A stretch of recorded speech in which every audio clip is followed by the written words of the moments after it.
Alhamdulillah kemarin kita sudah menjelaskan mengenai, kita sudah membuka mengenai sholat Jumat, ya, sholat Jumat. Kita sudah menyebutkan rukun-rukun dari sholat Jumat, ya, rukun dari khutbah Jumat. Yang kemarin itu ada 5, ya. Rukun-rukunnya ada 5. Yang pertama adalah membaca Alhamdulillah, kemudian membaca sholawat Nabi, Allahumma sholli ala Sayyidina Muhammad, kemudian wasiat takwa, kemudian membaca ayat yang memahamkan, dan doa khusus untuk umat Islam. Ini adalah 5 rukun pada 2 khutbah. Yang 3, yang pertama tadi saya sebutkan, membaca Alhamdulillah, membaca sholawat, kemudian wasiat takwa, ini diucapkan di kedua khutbah, baik khutbah yang pertama maupun khutbah yang kedua. Adapun ayat Al-Quran yang memahamkan ini boleh dibaca di pertama atau di yang kedua, salah satunya, tidak harus kedua-duanya. Kemudian doa ini dibaca di khutbah yang kedua. Pembahasan berikutnya adalah mengenai ketentuan sholat berjamaah. Jadi kalau ada orang sholat berjamaah, imam dengan makmum, ya, jarak antara keduanya ini adalah paling banyak 300 dhira atau kurang. Kalau lebih tidak boleh. Ini kalau di luar masjid, ya. Kalau imam dan makmum, saya ulang, kalau imam dan makmum sholat di dalam masjid, maka tidak disyaratkan jarak. Tidak disyaratkan jarak. Jadi sejauh apapun, selama makmum bisa mengikuti imam, monggo silahkan. Jadi misalnya masjidnya besar sekali, katakan 100 meter misalnya. Imamnya di paling depan, makmumnya paling belakang. Seandainya bisa mengikuti, tahu pergerakan, ya monggo silahkan. Boleh model jamaah seperti itu. Jadi nggak harus di belakang pos, itu nggak harus. Ya, itu kalau dalam masjid. Kalau kedua-duanya di dalam masjid. Tetapi kalau di luar masjid, maka ini syaratnya adalah jarak antara keduanya ini tidak boleh lebih dari 300 dhira. Tidak boleh lebih dari 300 dhira. Dhira kemarin sudah saya sebutkan, ini loh, ukuran dari ujung jari sampai siku kali 300, sekitar 45 atau 48 senti. Senti itu dhira. Nah, 1 dhira segitu, ya berarti kali 300. Ya katakan itu setengah meter lah, setengah meter kurang dari 150 meter. Kurang dari 150 meter. Jadi kalau seandainya imam dengan makmum misalnya sholat di lapangan, apakah boleh imamnya di depan, makmumnya paling belakang? Jaraknya ini sekitar 100 meter. Apakah boleh? Apabila bisa mengikuti, ya monggo silahkan. Seperti itu. Nah, kemudian para ulama juga menyebutkan bahwa khutbah Jumat ini juga ada syarat ketentuannya. Ada syarat ketentuannya. Di antaranya adalah bahwa khotib atau orang yang melaksanakan khutbah, orang yang berkhutbah, yang ceramah di depan orang-orang, ini harus dalam kondisi suci. Suci dari hadas besar maupun hadas kecil. Hadas kecil berarti diangkat dengan wudu. Kalau hadas besar berarti dengan mandi. Begitu juga harus suci dari najis, pakaiannya, badannya, tempatnya, dan hal-hal yang ia bawa. Kalau pakai surban, surbannya juga harus suci, tidak terkena najis, seperti itu. Jadi walaupun ini bukan sholat, tetapi disyaratkan sama, harus suci dari hadas dan najis. Kemudian seperti halnya sholat, orang yang khutbah ini juga harus menutup aurat. Menutup aurat. Nah, kita kemarin sudah menyebutkan bahwasanya auratnya orang laki-laki adalah bagian antara pusar dan lutut. Itu auratnya orang laki-laki. Ketika orang berkhutbah, maka harus menutup aurat. Jangan sampai auratnya kelihatan. Dan juga harus berdiri. Apabila mampu, maka harus berdiri. Kemudian juga harus duduk di antara 2 khutbah. Jadi ada duduk yang memisahkan antara khutbah pertama dengan khutbah yang kedua. Kemudian juga harus runut, harus urut, harus sambung menyambung antara rukun-rukun dua khutbah. Kemudian juga antara khutbah dan sholat. Jadi kalau tadi rukun-rukun khutbah pertama kan bilang alhamdulillah, alhamdulillahirabbil alamin, kemudian wassalatu wassalamu ala sayyidina Muhammadin thahal amin misalnya. Fa ya ayyuhal ikhwan usikum wa nafsi bitaqwallah ittaqullaha haqqa tuqatih. Terserah. Harus urut, harus nyambung. Rukun-rukun khutbahnya ini harus nyambung. Kemudian antara khutbah dengan sholat itu juga harus nyambung. Jadi setelah selesai khutbah pertama duduk, ya kan? Kemudian khutbah kedua, setelahnya kan biasanya kan astaghfirullah innahu kana ghafara wa aqimis shalah, kan seperti itu kan? Harus segera si Bilal ini atau yang muadzin ini mengumandangkan iqamat, kemudian dimulai melaksanakan sholat Jumat. Harus urut, tidak boleh misalnya rehat dulu ya, kita makan-makan dulu karena ini ada konsumsi dari panitia takmir. Enggak, tidak boleh ada jeda antara khutbah yang kedua dengan pelaksanaan sholat Jumat. Nah, kemudian rukun-rukun dua khutbah ini harus didatangkan, harus disebutkan dengan menggunakan bahasa Arab. Jadi memang syarat ini. Syarat ketika orang khutbah Jumat itu adalah rukun-rukunnya, ini rukun-rukunnya saja disebutkan dengan menggunakan bahasa Arab, tidak boleh diterjemahkan. Tapi kalau seandainya ingin memberikan penjelasan, ingin memberikan pencerahan, ingin memperingatkan masyarakat dari bahaya suatu fatwa yang sesat atau kelompok yang menyeleweng dan menyimpang umpamanya, ya ini monggo diungkapkan, disampaikan dengan bahasa yang dipahami oleh daerah setempat. Seperti itu. Tapi kalau rukun memang harus diucapkan, harus disampaikan dengan menggunakan bahasa Arab. Ini terkait khutbah salat Jumat maupun khutbah yang lain. Khutbah Idul Fitri, Idul Adha kurang lebih seperti itu, hampir sama. Kemudian para ulama juga menyebutkan bahwasanya ada ketentuan hukum, ada konsekuensi yang berlaku bagi makmum apabila membarengi imam. Apakah boleh makmum itu ketika sholat membarengi imam? Nah, ini ada ketentuannya. Bagaimanakah hukum seorang makmum membarengi imam atau bahkan mendahului imam? Boleh apa tidak boleh? Ataukah ada perinciannya? Nah, ini yang akan kita bahas sekarang ini. Jadi kalau seandainya makmum ini mendahului imam, mendahului dari segi posisi, maka ini tidak boleh. Jadi makmum itu harus lebih belakang daripada imam. Kalau mendahului lebih depan daripada imam, ya, maka di sini sholatnya tidak sah. Atau mendahului imam dalam gerakan sholat.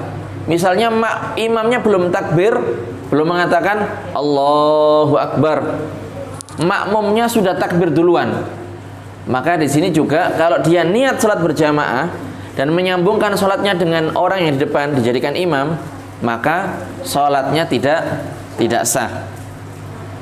Begitu juga kalau seandainya makmum ini membarengi imam dalam takbir, jadi tidak mendahului tapi membarengi, juga tidak sah sholatnya. Karena pada dalam masalah takbir, takbiratul ihram, ini makmum ini harus benar-benar mengumandangkan takbir setelah imam benar-benar selesai, setelah mengucapkan huruf ra. Tidak boleh mendahului ataupun membarengi. Bahkan membarengi dalam sebagian takbir pun tidak boleh. Salatnya tidak sah. Jadi nunggu dulu imam takbir Allahu Akbar, setelah ra-nya selesai, baru makmumnya bertakbir. Bukan mendahului, bukan Allahu Akbar, imamnya belum sudah dahuluan. Nah, ini berarti salatnya tidak sah. Atau bahkan bareng, salatnya juga tidak sah. Atau membarengi sebagian. Jadi imamnya Allahu Akbar misalnya, pas selesai bilang Allah, langsung Allah. Jadi lafal Allahnya ini berbarengan dengan akbarnya imam. Maka ini tidak sah juga. Jadi harus benar-benar memastikan bahwasanya takbirnya ini adalah setelah imam ini benar-benar usai dari mengumandangkan takbir. Itu dalam masalah takbir. Bagaimana dengan bagaimana dengan bagian-bagian salat yang lain? Ruku, sujud, baca Al-Fatihah misalnya. Nah, ini ada perinciannya. Para ulama mengatakan apabila berbarengan dengan imam ya dalam rukun-rukun perbuatan, maka ini hukumnya makruh. Misalnya rukuk bareng dengan imam, sujud bareng dengan imam, ya, duduk bareng dengan imam. Ini hukumnya makruh. Makruh itu adalah suatu perbuatan apabila dikerjakan tidak berdosa, namun apabila ditinggalkan mendapatkan pahala. Itu namanya makruh. Kecuali satu hal tidak makruh, bahkan disunahkan untuk berbarengan dengan imam. Apa itu? Bacaan amin. Amin. Jadi kalau pas imam baca Al-Fatihah di sholat jahriyah itu sholat maghrib, kemudian isya, kemudian subuh, sholat malam itu, sholat tarawih misalnya yang berjamaah itu kan imamnya kan bunyi kan. Nah ini, maka ketika membaca amin, sunnahnya adalah berbarengan dengan imam, bukan mendahului imam. Jadi nunggu imam dulu. Ghairil maghdubi alaihim waladdallin. Jangan langsung disaut amin, bukan. Atau bahkan sebagian makmum itu ngasih kode karena imamnya terlalu pelan misalnya, terlalu lambat amin misalnya, itu bukan. Tapi harus disunahkan berbarengan dengan imam. Jadi ghairil maghdubi alaihim waladdallin. Imam kan juga butuh nafas kan. Amin bareng dengan imam. Ini sunnah hukumnya. Jadi tidak mendahului. Tuh. Jadi kalau mau diperinci ya, mendahului imam dalam takbiratul ihram, salatnya tidak sah. Mendahului imam dalam membaca amin, hukumnya sunnah. Adapun mendahului imam dalam selain kedua hal tadi, selain takbiratul ihram, selain amin, bacaan amin setelah Al-Fatihah, maka ini hukumnya adalah makruh. Itu perinciannya. Sekarang bagaimana kalau mendahului imam? Kalau tadi mendahului imam dalam takbiratul ihram, sekarang secara umum bagaimana? Mendahului imam dalam rukun perbuatan. Ada perinciannya juga. Kalau seandainya mendahului imam dalam rukun perbuatan, satu rukun saja dengan sengaja. Jadi ada makmum mendahului imam dalam satu rukun saja secara sengaja. Contohnya seperti apa itu? Misal begini, makmum rukuk, ya, rukuk. Kemudian bangun dari rukuk. Jadi makmum rukuk duluan. Kemudian bangun dari rukuk. Lah imam ini belum apa-apa, masih berdiri dia. Ya belum rukuk, belum bangun, masih berdiri, masih baca Al-Fatihah atau masih baca surat pendek. Lah makmumnya ini nggak ganti, nggak sabaran, nggak serantanan. Langsung misalnya rukuk. Lah kemudian i'tidal, bangun dari rukuk. Ya. Maka di sini kalau seandainya dia melakukan itu, maka di sini hukumnya adalah haram. Dia terjatuh kepada perbuatan yang diharamkan, terjatuh pada perbuatan maksiat. Kenapa? Karena mendahului imam dalam satu rukun. Bagaimana hukum sholatnya? Hukum sholatnya tidak batal, tetap sah, tetapi dia terjatuh kepada perbuatan dosa, perbuatan yang diharamkan karena mendahului imam. Namanya makmum itu ya ikut imam, tidak mendahului imam. Seperti itu. Lah, itu kalau satu rukun. Bagaimana sekarang kalau mendahului imam dalam dua rukun perbuatan? Apakah boleh? Apakah ada perincian? Jadi gini, jawabannya adalah sholat makmum ini menjadi batal apabila dia mendahului imam dalam dua rukun perbuatan yang sempurna, yang sengaja tanpa ada uzur. Sholatnya menjadi batal. Saya ulang. Sholat makmum menjadi batal apabila mendahului imam dalam atau dengan dua rukun perbuatan, ya, yang sempurna dengan sengaja dan tanpa ada uzur. Ini sholat makmum menjadi batal. Contohnya bagaimana?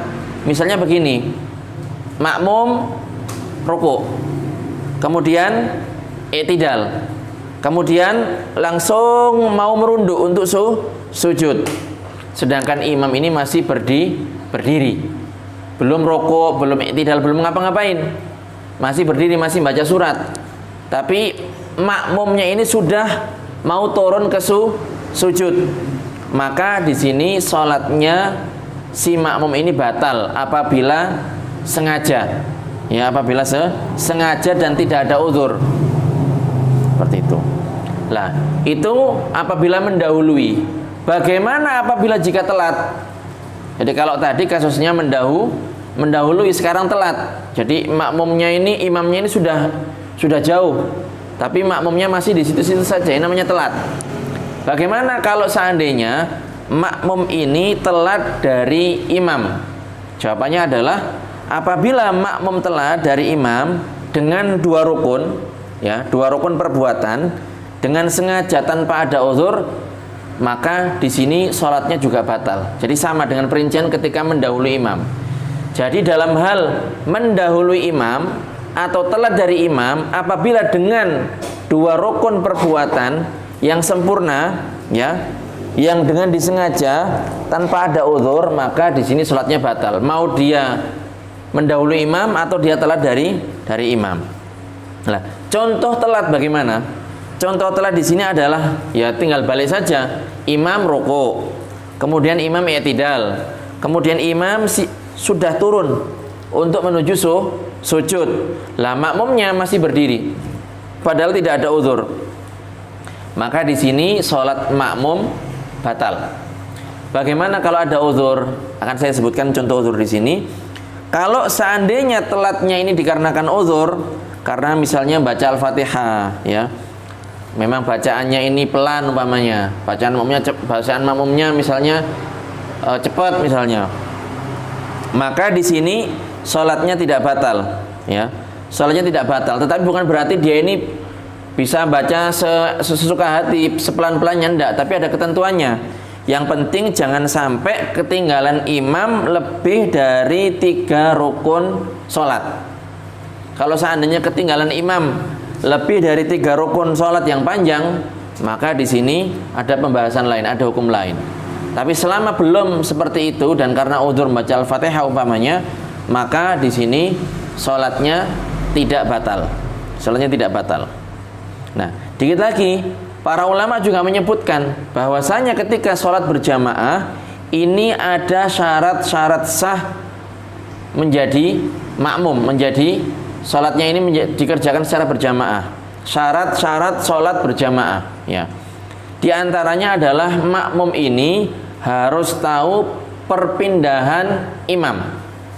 Jadi di antara syarat-syarat sahnya bermakmum adalah si makmum ini harus mengetahui perpindahan imam.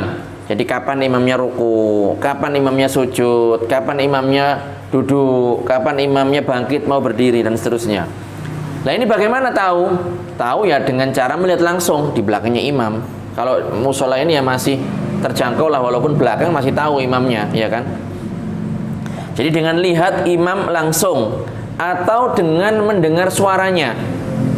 Jadi misalnya panjang, misalnya katakan musola ini panjang misalnya. Kemudian sof paling belakang, tidak melihat pergerakan imam, tetapi mendengar suara imam misalnya. Itu berarti dikatakan tahu. Atau melihat orang yang melihat imam. Jadi kalau sofnya panjang itu kan seperti itu. Kalau yang belakang imam lihat imam, yang belakangnya imam dilihat oleh orang yang belakangnya lagi, begitu seterusnya. Nah dengan demikian nyambung ke imam. Atau mendengar suara mubaligh. Semerap mubaligh nggih. Kalau Pak Haji mungkin di Mekah biasanya kan ada mubaligh. Mubaligh ini kalau dulu kan nggak ada pengeras suara, nggak ada pengeras suara. Jadi ada yang namanya mubaligh. Jadi imam misalnya Allahu Akbar. Kemudian kalau misalnya mau rukuk misalnya, kan setelah ghairil maghdubi alaihim waladdallin baca surat pendek, kemudian Allahu Akbar, kemudian ada mubaligh di sana, itu di setiap titik itu ada mubaligh Allahu Akbar untuk ngasih tahu kalau sekarang waktunya ruku. Waktunya ruku. Kemudian imam mengatakan sami Allahu liman hamidah. Sami Allahu liman hamidah. Lain namanya mubaligh. Lah, mengetahui pergerakan imam itu adalah dengan mendengarkan langsung suara imam atau mendengarkan suara mubaligh. Mubaligh ini orang yang menyampaikan. Jadi dia ada di titik tertentu untuk memperhatikan imam, dan dia juga bersuara seperti suaranya imam untuk memberitahu kepada orang-orang yang di belakangnya bahwasanya sekarang ini gerakan imam sudah berubah.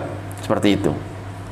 Nah, dan masih ada beberapa hal terkait ketentuan sholat berjamaah. Insya Allah akan kita sebutkan pada pertemuan berikutnya. Mudah-mudahan bermanfaat. Silakan.